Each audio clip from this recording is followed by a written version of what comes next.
ഈ മ്യൂച്വൽ ഫണ്ട്സിനെ കുറിച്ച് പറയും. അപ്പോൾ നമ്മുടെ നാട്ടിൽ നമുക്ക് ഒരാൾക്ക് ഇപ്പോൾ എനിക്ക് കുറച്ച് പൈസ സേവ് ചെയ്യണമെന്നുണ്ടെങ്കിൽ നമ്മൾ സാധാരണ ഒരാൾ ഓപ്റ്റ് ചെയ്യുന്ന സാധനങ്ങളാണ് ഒന്നുകിൽ SIP, മ്യൂച്വൽ ഫണ്ട്സ്, ഇതിലൊക്കെ ഇതാക്കുക. അപ്പോൾ നമുക്കുള്ള സാധ്യതകൾ എന്തൊക്കെയാണ് അതിൽ?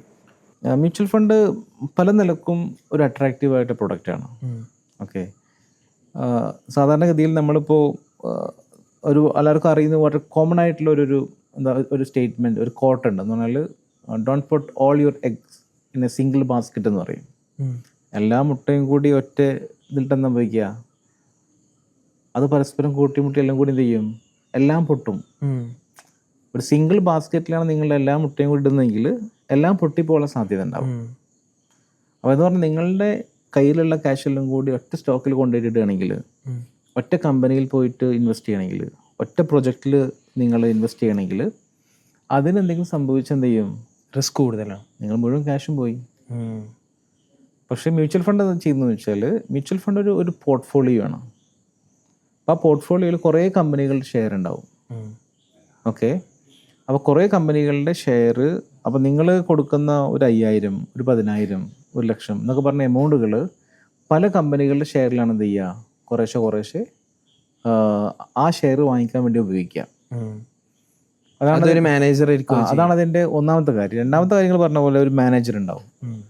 അപ്പോൾ നമ്മൾ ഈ പറയുന്ന സ്റ്റോക്ക് മാർക്കറ്റുമായി ബന്ധപ്പെട്ടൊന്നും വലിയൊരു അറിവ് നമുക്കതിൽ ഉണ്ടാവണമെന്നില്ല. അപ്പോൾ ആളുകൾ പല നിലക്കും ബിസി ആയിട്ട് ഒരുപാട് പേരുണ്ടാവും. അപ്പോൾ ആ ബിസി ഷെഡ്യൂളുകളിൽ നമുക്ക് എന്ന് വെച്ചാൽ പ്രത്യേകിച്ച് ഈ സ്റ്റോക്ക് മാർക്കറ്റൊക്കെ നമ്മൾ ക്ലോസ്ലി വാച്ച് ചെയ്ത് നമുക്ക് കുറച്ച് വിവരമില്ലെങ്കിൽ നമ്മൾ നന്നായി പറ്റിക്കപ്പെടാനും ഒക്കെ സാധ്യതയുള്ള സംഗതി കൂടിയാണ്. അപ്പോൾ അതുകൊണ്ട് തന്നെ ഒരു ഫണ്ട് മാനേജർ ഉണ്ടാവുക എന്ന് പറഞ്ഞാൽ എന്തുകൊണ്ട് നമുക്ക് അതിൽ സൗകര്യമാണ്. അപ്പോൾ അവർക്കൊരു ഫീ കൊടുത്താലും എന്ത് ചെയ്യുന്നു വെച്ചാൽ അത് കുറച്ചുകൂടി കൃത്യമായിട്ട് മാനേജ് ചെയ്യപ്പെടാൻ എന്ത് ചെയ്യുന്നു, അത് കാരണമാവും എന്നുള്ളതാണ്. അപ്പോൾ ധാരാളക്കണക്കിന് നൂറുകണക്കിന് മ്യൂച്വൽ ഫണ്ടുകൾ ഇന്ത്യയിലുണ്ട്, ഇന്ത്യക്ക് പുറത്തുമുണ്ട്. അപ്പോൾ ഇന്ത്യയിലേക്ക് വരുമ്പോൾ തന്നെ ഇന്ത്യ എന്നുള്ളത് നമ്മൾ വലിയൊരു എക്കോണമിയാണ് ശരിക്കും. ഇവിടുത്തെ സ്റ്റോക്ക് മാർക്കറ്റുകൾ പല നിലക്കും സ്ട്രോങ് ആണ് ശരിക്കും. നമ്മൾ ഗവൺമെൻറ്റുകളെ കുറിച്ചൊക്കെ പലത് പറയുമ്പോഴും ഇവിടുത്തെ ഒരു എക്കണോമിക് സിസ്റ്റം, ഇവിടുത്തെ എക്കോണമി എന്ന് പറയുന്നത് പല നിലക്കും കുറേ ബെനിഫിറ്റ്സ് ഉള്ളതാണ്. ഇപ്പോൾ ലോകത്തിൻ്റെ 5th പൊസിഷനിൽ നിൽക്കുന്നതാണ് എന്ത്, ഇവിടുത്തെ ഒരു ഇന്ത്യൻ സ്റ്റോക്ക് മാർക്കറ്റുകൾ എന്ന് പറയുന്നത്. അത്രയും സ്ട്രോങ് ആണ്. ഏകദേശം ഒരു 7,000-ഓളം കമ്പനികൾ ഇവിടുത്തെ പ്രധാനപ്പെട്ട നേരത്തെ പറഞ്ഞ ഇൻഡെക്സുകളിൽ ലിസ്റ്റഡ് ആണ്. അപ്പോൾ അതുകൊണ്ട് കമ്പനികൾ സ്ട്രോങ് ആണ്. മ്യൂച്വൽ ഫണ്ടുകൾ ധാരാളമായിട്ടുണ്ട്, പല സ്കീമുകളുണ്ട്. ഇപ്പോൾ മ്യൂച്വൽ ഫണ്ടുകൾ നമ്മൾ എത്തിക്കൽ ഫണ്ട് മാത്രം നോക്കുന്നത് കൊണ്ടാണ്.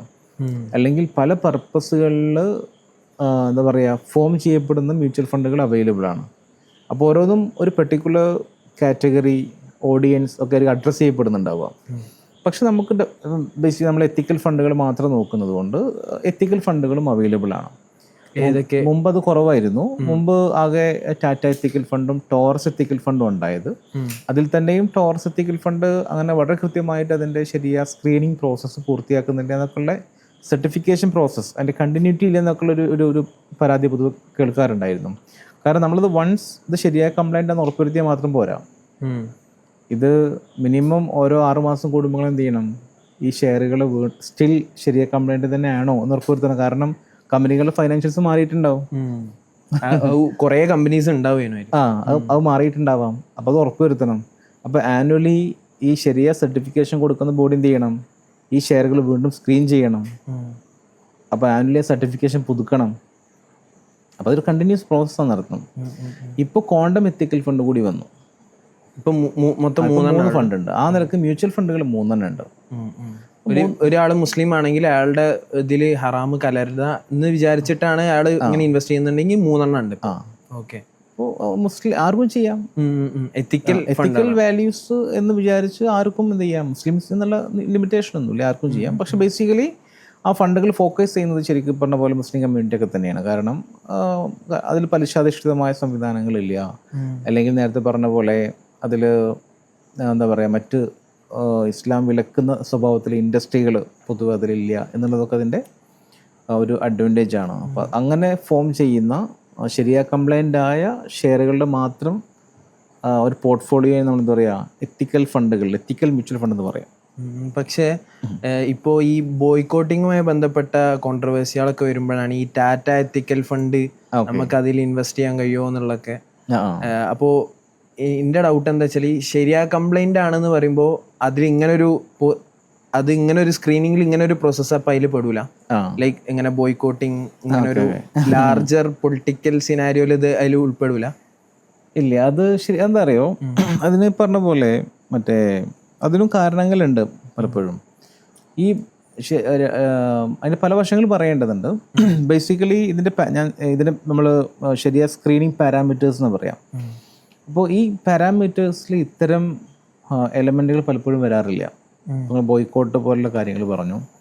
അപ്പോൾ നമുക്കറിയാം എല്ലാവരെയും ഒരുപോലെ ലോകത്ത് നടക്കുന്ന ഇത്തരം പൊളിറ്റിക്കൽ ഇഷ്യൂസ് അതെല്ലാവരെയും ഒരുപോലെ ആളുകളൊക്കെ അതിൽ ആക്ഷൻ എടുക്കുന്ന നിൽക്കാനാണ് പലപ്പോഴും. ഇൻഡിവിജ്വലി നമ്മൾ ഈവൻ നമുക്ക് ഇഷ്ടപ്പെട്ട പ്രൊഡക്റ്റുകൾ വരെ നമ്മൾ എന്ത് ചെയ്യും, നമ്മൾ വേണ്ടെന്ന് നോക്കും.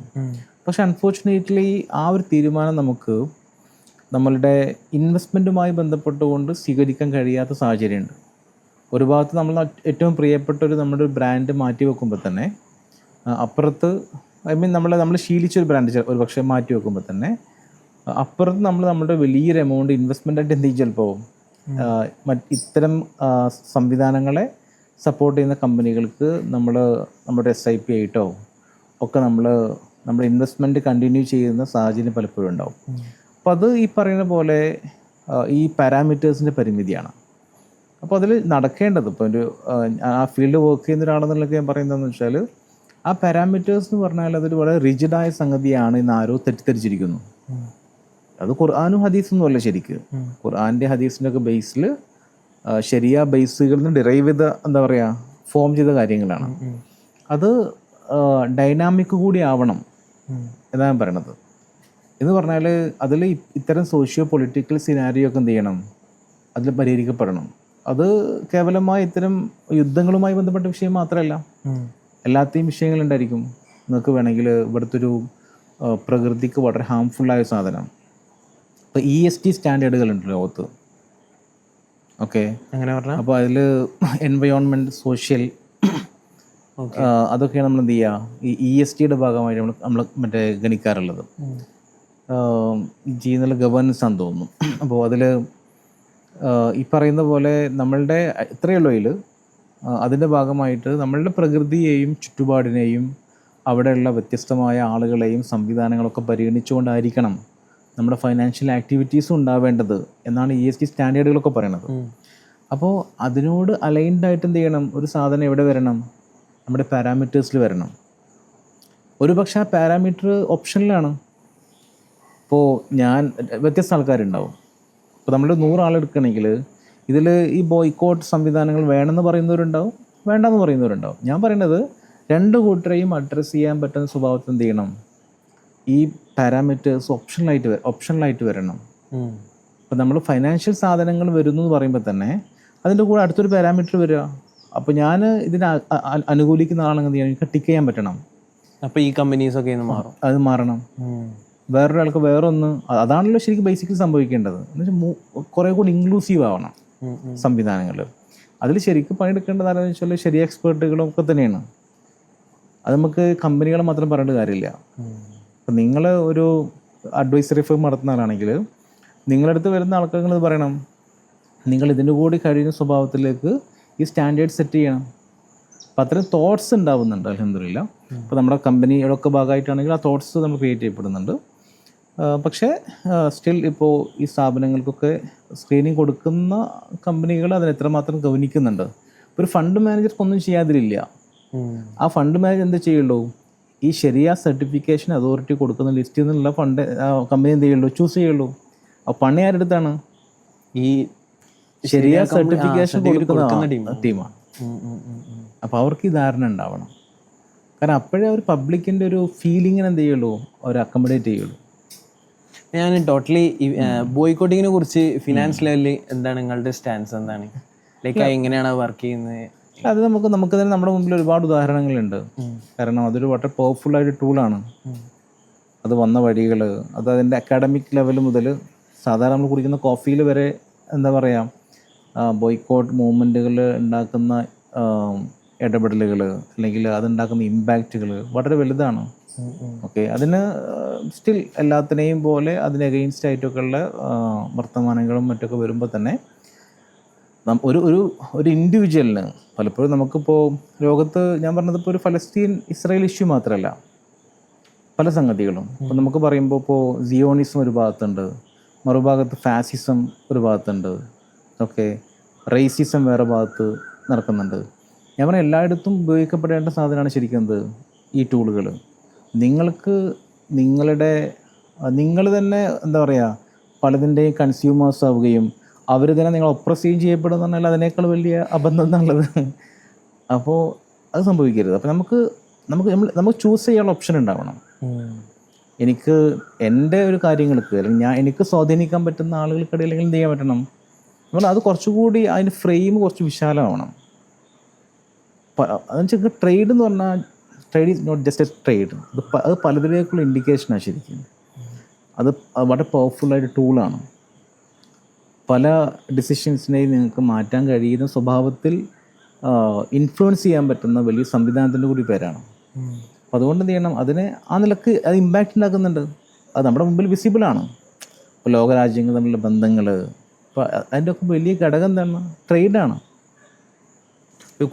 ഈ BDS മൂവ്മെന്റ് കുറച്ചുകൂടി വിശാലമായി കഴിഞ്ഞാൽ ആ നിലയിൽ BDS മൂവ്മെന്റ് എന്നുള്ളതിന് ഈ നിലക്കുള്ള അതേസമയം അതിൻ്റെ മറുവശം ഈ പറഞ്ഞ പോലെ പരിഗണിക്കേണ്ടതുണ്ട്. എന്ന് പറഞ്ഞാൽ നമ്മൾ വെറുതെ നമ്മൾ കുറേ കമ്പനികളുടെ പുറത്ത് ചാടി കയറിയിട്ട് പറയുന്ന ഒരു ആറ്റിറ്റ്യൂഡ് മാറണം. ശരിക്ക് നമ്മൾ അതൊരു വലിയ സംവിധാനമായിട്ട് ഒരു മൂവ്മെൻ്റായിട്ട് അത് വന്നിട്ടുണ്ട്. പക്ഷെ എന്നാൽ പോലും നമ്മൾ പലപ്പോഴും അതിൻ്റെ കേരളത്തിലൊക്കെ പറയുമ്പോൾ വലിയ അളവിൽ അതിൻ്റെ പ്രചാരകരാണ്. പക്ഷെ എന്നാൽ പോലും നമ്മളതിൻ്റെ പല സംവിധാനങ്ങളുടെയും പല എഫേർട്ടുകളുടെയും ബെനിഫിഷ്യറീസ് മാത്രമായിട്ടാണ് പലപ്പോഴും ഉണ്ടാവില്ലെന്ന് തോന്നാറുണ്ട്. അപ്പോൾ നമുക്ക് ഇപ്പോൾ നോ താങ്ക്സ് ആപ്പ് അറിയാം. അപ്പോൾ നോ താങ്ക്സ് ആപ്പ് എന്നുള്ളത് ഒരു ഇൻഡിവിജ്വലിൻ്റെ ഒരു വലിയ എഫേർട്ടാണ് ശരിക്കും. അത് നമുക്കുണ്ടാക്കുന്ന എളുപ്പങ്ങളുണ്ട് ഈ ഒരു ആക്ഷനിൽ. പെട്ടെന്ന് നമുക്ക് ഒരു എന്താ പറയുക കുറച്ചും കൂടി അതിന് രണ്ട് കാര്യമുണ്ട്. ഒന്നെന്താണെന്ന് വെച്ചാൽ ഇത് വെറുതെ ഒരു ഇമോഷണലായിട്ട് മാത്രം നമ്മൾ ചെയ്യുന്ന കാര്യമല്ലായിരുന്നു, അതിൽ ചില എവിഡൻസുകൾ ഉണ്ട് എന്നും അതിൻ്റെ ബേസിൽ നമ്മൾ ആക്ഷനിലേക്ക് പോകണമെന്നൊക്കെ എന്ത് ചെയ്യുന്നുണ്ട്, അത് കാണിക്കുന്നുണ്ട്. എന്ന പോലെ തന്നെ ഇമ്പോർട്ടൻ്റ് ആണ് ഇത് ഒരു ഓൾട്ടർനേറ്റീവ് എന്താ പറയുക ഒരു മാർക്കറ്റ് പെനട്രേഷൻ ശരിക്ക് നമ്മൾ ആവശ്യപ്പെടുന്നുണ്ട്. അങ്ങനെ എന്ന് പറഞ്ഞാൽ ഇപ്പോൾ നമ്മൾ ഒരുപാട് കാര്യങ്ങൾ വേണ്ടാന്ന് നോക്കുമ്പോൾ ശരിക്കും അത്രയും പ്രൊഡക്റ്റുകൾ വേറൊരു ബിസിനസ്സായിട്ട് എന്ത് ചെയ്യേണ്ടതുണ്ട്, വേറെ കുറേ പ്രൊജക്റ്റുകളായിട്ട് വേറെ മറുഭാഗത്ത് വരേണ്ടതുണ്ട്. അപ്പോൾ ഒന്നിനും നമ്മൾ നോ എന്ന് പറയാൻ മാത്രമല്ല, ഓൾട്ടർനേറ്റീവ് ആയിട്ടുള്ള ഇൻഡസ്ട്രി നമ്മൾ എന്ത് ചെയ്യണം, മറുഭാഗത്ത് നമ്മൾ സപ്പോർട്ട് ചെയ്ത് പ്രൊമോട്ട് ചെയ്ത് അതില്ലെങ്കിൽ അത് ഉണ്ടാക്കി കൊണ്ടുവന്ന്, അപ്പോൾ അതുണ്ടാക്കുന്നൊരു ട്രെൻഡ് വേറൊന്നായിരിക്കും. ഒരു പക്ഷേ നേരത്തെ പറഞ്ഞ പോലെ ഇപ്പോൾ റേസിസം അല്ലെങ്കിൽ ഫാസിസം, സിയോണിസം പോലൊക്കെയുള്ള കോൺസെപ്റ്റുകളോട് ആവാത്ത ആളുകൾ, അതാരാവട്ടെ, അത് മുസ്ലിം അങ്ങനെ ഹിന്ദു അങ്ങനെ പ്രത്യേകിച്ച് കമ്മ്യൂണലോ ഈവൻ റിലീജിയസ് ആയിട്ടുള്ള വേർതിരിവ് പോലും ഇല്ലാതെ ആരെയും സപ്പോർട്ട് ചെയ്യാൻ പറ്റണം. അവർ ഈ കോഴ്സിൽ നിൽക്കുന്നുവെങ്കിൽ കുറച്ചുകൂടി കളക്റ്റീവ് എഫേർട്ടാണ്. അപ്പോൾ കളക്റ്റീവ് എഫേർട്ടാണ്, കമ്മ്യൂണൽ എഫേർട്ടല്ല ശരിക്കും. മറ്റ് പെട്ടെന്ന് ആളുകൾ കോളം തിരിക്കും. അല്ല, വേണ്ടത് ഇതാണ്. കാരണം എല്ലാവരും ഈ കോഴ്സിനോട് യോജിക്കുന്ന ആൾക്കാർ മുസ്ലിംസ് മാത്രമല്ല, ഒരുപാട് പേരുണ്ട്. അപ്പോൾ അവരുടെയൊക്കെയും സംരംഭങ്ങൾ ആ നിലക്ക് എന്ത് ചെയ്യണം, പ്രൊമോട്ട് ചെയ്യപ്പെടണം. അപ്പോൾ ഞാൻ പറഞ്ഞത് ഒരു നോ താങ്ക്സ് ആപ്പിലോ അല്ലെങ്കിൽ അതുമായി ബന്ധപ്പെട്ട സംഗതിയിലോ പരിമിതപ്പെടാതെ അതിൻ്റെ ഒരു ബദൽ സാധ്യതയെ നമ്മൾ എന്ത് ചെയ്യണം, അതിന് കൂടി വളർത്തുന്ന ഒരു എഫേർട്ടിലേക്ക് കൂടി ആ ശ്രമങ്ങൾ വരേണ്ടതുണ്ട് എന്നുകൂടി അതിൽ പറയേണ്ടതാകും.